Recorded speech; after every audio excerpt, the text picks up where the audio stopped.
One of the most controversial housing crises during Hurricane Katrina had to do with cruise ship. Let's talk about it. My name is Courtney Fricky. I am a solutions based real estate expert, born and raised outside of New Orleans, and Hurricane Katrina was a defining moment for us. So let's talk about housing impacts and the crises that happened during Katrina. One of the main ones was resources to be able to house, you know, people who couldn't evacuate, people who were without homes, and resources like law enforcement, first responders, relief workers, construction workers, things along those lines to get the city back up and viable and to handle the city during a very, what was one of the largest disasters to hit the US at that point.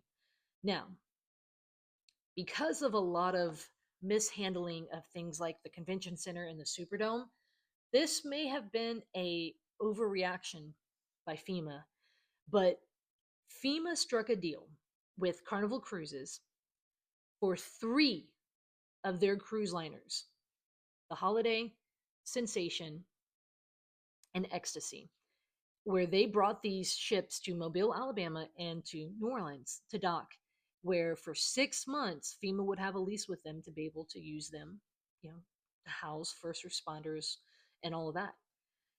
Now, the reason they got a lot of blowback on this was, first of all, it was $236 million. When you break that down, there was about 7,000 cabins. It's roughly 50,000 a door for those 6 months. Hefty. But, I mean, it was such a prominent disaster.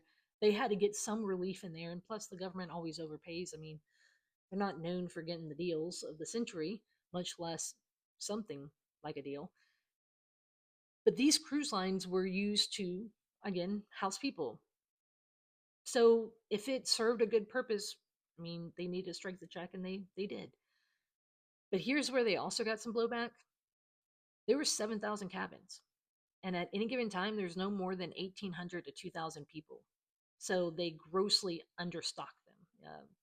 Understocked them, housed them, filled them. Anyway, FEMA got a lot of flack for that. But then also, FEMA got a lot of flack because they said for $236 million, you could have bought apartment complexes and had something that was, not just a fading contract. But what can you say? Did FEMA do the right thing? Or did FEMA, like often, overpay? And is Carnival to blame for this? What do you think?